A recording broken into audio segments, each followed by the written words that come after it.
नमस्कार दोस्तों, आप सभी का हमारे चैनल किट पिट क्रिएशंस में हार्दिक अभिनंदन है। मैं उम्मीद करती हूँ दोस्तों कि आप सभी सुखी हैं, स्वस्थ हैं, आपके जीवन में खुशहाली है। आज के इस वीडियो में हम बात करेंगे एकादशी व्रत की। हिंदू धर्म में एकादशी का व्रत महत्वपूर्ण स्थान रखता है। प्रत्येक वर्ष यूँ तो 24 एकादशियाँ होती हैं, पर जब अधिक मास या मलमास आता है तब इनकी संख्या बढ़कर 26 हो जाती है। हमारे हिंदू धर्म में सबसे शुभ और पुण्यदायी माने जाने वाली एकादशी कार्तिक माह के शुक्ल पक्ष को मनाई जाती है। यह देव उठनी एकादशी 25 नवंबर 2020 को है। इसे हम हरि प्रबोधनी और देवोत्थान एकादशी के नाम से भी जानते हैं। पौराणिक मान्यता के अनुसार आषाढ़ शुक्ल एकादशी से कार्तिक शुक्ल एकादशी के बीच श्री हरि विष्णु क्षीर सागर में शयन करते हैं और फिर भादो शुक्ल एकादशी को करवट बदलते हैं। पुण्य की वृद्धि और धर्म कर्म में प्रवृत्ति कराने वाले श्री विष्णु कार्तिक शुक्ल एकादशी को निद्रा से जागते हैं। इसी कारण से सभी शास्त्रों में इस एकादशी का फल अमोघ पुण्य फलदायी बताया गया है। देव उठनी एकादशी दिवाली के बाद आती है। इस एकादशी पर भगवान विष्णु निद्रा के बाद उठते हैं, इसीलिए इसे देवोत्थान एकादशी भी कहा जाता है। मान्यता है दोस्तों कि भगवान विष्णु 4 महीने के लिए क्षीर सागर में निद्रा करने के कारण चातुर्मास में विवाह और मांगलिक कार्य थम जाते हैं। फिर देवोत्थान एकादशी पर भगवान के जागने के बाद शादी विवाह जैसे मांगलिक कार्य आरंभ हो जाते हैं। इसके अलावा इस दिन भगवान शालिग्राम और तुलसी जी का विवाह करने का धार्मिक अनुष्ठान भी किया जाता है। आइए दोस्तों, अब मैं आपको बताती हूँ कि इस वर्ष देवोत्थान एकादशी का शुभ मुहूर्त क्या है। इस वर्ष देवोत्थान एकादशी व्रत 25 नवंबर बुधवार के दिन है।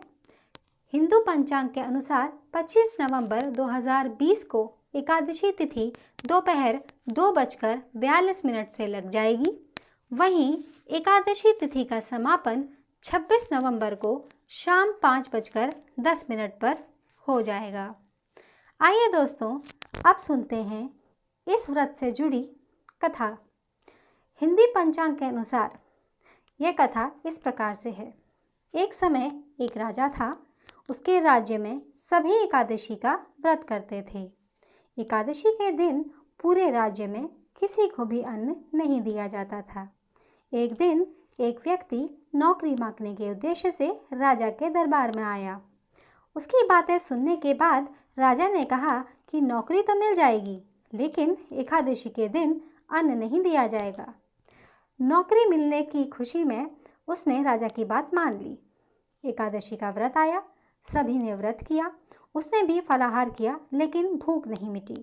वह राजा के पास अन्न मांगने के लिए गया। उसने राजा से कहा कि फलाहार से उसकी भूख नहीं मिटी है, वह भूखों मर जाएगा, उसे खाने के लिए अन्न दिया जाए। इस पर राजा ने अपनी शर्त वाली बात दोहराई। उस व्यक्ति ने कहा कि वह भूख से मर जाएगा, उसे अन्न जरूरी है। तब राजा ने उसे भोजन के लिए आटा, दाल, चावल दिलवा दिया। वह नदी के किनारे स्नान करने गया और उसने वहां पर भोजन बनाया। उसने भोजन निकाला और भगवान को निमंत्रण दिया। तब भगवान विष्णु वहां आए और उन्होंने भोजन किया। फिर वह चले गए। वह भी अपने काम में लग गया। फिर दूसरे मास की एकादशी आई। इस बार उसने अधिक अनाज मांगा। राजा ने कारण पूछा तो उसने बताया कि पिछली बार भगवान भोजन के लिए आए थे, इससे वह भूखा रह गया। इतने अनाज से दोनों का पेट नहीं भरता। राजा चकित थे। उन्होंने उस व्यक्ति की बात पर विश्वास नहीं किया। तब वह राजा को अपने साथ लेकर गया। उसने स्नान करके भोजन बनाया और भगवान को निमंत्रण दिया। लेकिन इस बार भगवान नहीं आए। वह शाम तक भगवान का इंतजार करता रहा। राजा पेड़ के पीछे छिपकर सब देख रहे थे। अंत में उसने कहा कि हे भगवान, यदि आप भोजन करने नहीं आएंगे तो मैं नदी में कूदकर जान दे दूंगा। भगवान के न आने पर वह नदी की ओर जाने लगा। तभी भगवान प्रकट हुए, उन्होंने भोजन किया, फिर उस पर भगवत कृपा हुई और प्रभु के साथ उनके धाम वह चला गया। राजा को ज्ञान हो गया कि भगवान की भक्ति का आडंबर नहीं करना चाहिए। वे सच्ची भावना से प्रसन्न होते हैं और दर्शन देते हैं। इसके बाद राजा ने भी सच्चे मन से एकादशी का व्रत किया। अंतिम समय में उनको भी स्वर्ग की प्राप्ति हुई। आइए दोस्तों, अब मैं आपको बताती हूँ कि इस व्रत से जुड़े कुछ रोचक तथ्य क्या हैं। देवउठनी एकादशी के दिन 1 लोटा जल में गाय के कच्चे दूध को मिलाकर भगवान विष्णु का अभिषेक करने से सारे पाप धुल जाते हैं। साथ ही यह उपाय शरीर के रोग दोष को दूर कर सकता है। इस दिन तुलसी विवाह की प्रथा है। इस एकादशी को तुलसी के पौधे और भगवान शालिग्राम का विधि अनुसार विवाह करें। संध्या काल में तुलसी के पौधे पर एक घी का दीपक जरूर जलाएं। ऐसा करने से जीवन में सुख, संपत्ति और वैभव का आगमन होता है। दोस्तों, अगर आप भगवान विष्णु का आशीर्वाद चाहते हैं तो इस दिन भगवान विष्णु के साथ साथ आपको माता लक्ष्मी जी की भी पूजा करनी चाहिए। ऐसा करने से धन का लाभ होता है और आर्थिक जीवन में आ रही समस्याओं का समाधान होता है। दोस्तों, अब मैं आपको बताती हूँ कि वह कौन कौन से उपाय हैं जो हमें इस व्रत के दिन करने चाहिए।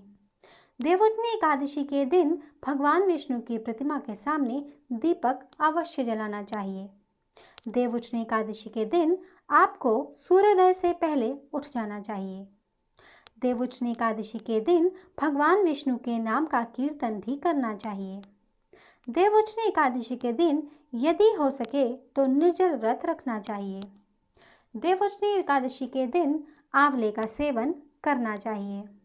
इस दिन किसी गरीब और गाय को भोजन अवश्य कराना चाहिए। दोस्तों, ये तो वे उपाय थे जो हमें इस व्रत के दिन करने चाहिए। अब आइए जानते हैं कुछ ऐसी बातें जो हमें इस व्रत के दिन नहीं करनी चाहिए। एकादशी वाले दिन पर बाल और नाखून नहीं कटवाने चाहिए। एकादशी पर किसी भी पेड़ पौधों की पत्तियों को नहीं तोड़ना चाहिए। एकादशी वाले दिन पर संयम और सरल जीवन जीने का प्रयास करना चाहिए। किसी से भी भूल कर भी कड़वी बातें नहीं बोलनी चाहिए। हिंदू शास्त्रों में एकादशी के दिन चावल का सेवन नहीं करना चाहिए। एकादशी वाले दिन पर किसी अन्य के द्वारा दिया गया भोजन नहीं करना चाहिए। एकादशी पर मन में किसी के प्रति विकार उत्पन्न नहीं करना चाहिए। इस तिथि पर गोभी, पालक, शलगम आदि का सेवन नहीं करना चाहिए। देवउठनी एकादशी का व्रत रखने वाले व्यक्ति को कोशिश करनी चाहिए कि वह उस दिन बिस्तर पर न लेटे। परम पुराण में वर्णित है दोस्तों कि एकादशी एक महान एवं महात्म्य वाला दिन होता है। एकादशी का व्रत रखने से इसका फल 1000 अश्वमेध यज्ञ और 100 राजसूय यज्ञ के बराबर होता है। मुझे उम्मीद है दोस्तों कि हमारे द्वारा दी गई जानकारी आपके लिए लाभकारी होगी। मैं आशा करती हूँ कि आपके जीवन में सुख और मंगल बना रहे, आपका दिन अच्छा रहे। और इसी उम्मीद के साथ मैं आपसे ये कहना चाहती हूँ कि यदि आपको हमारी वीडियो अच्छी लगी हो तो कृपया इसे लाइक और सब्सक्राइब करना न भूलें। धन्यवाद दोस्तों, आपका दिन शुभ रहे।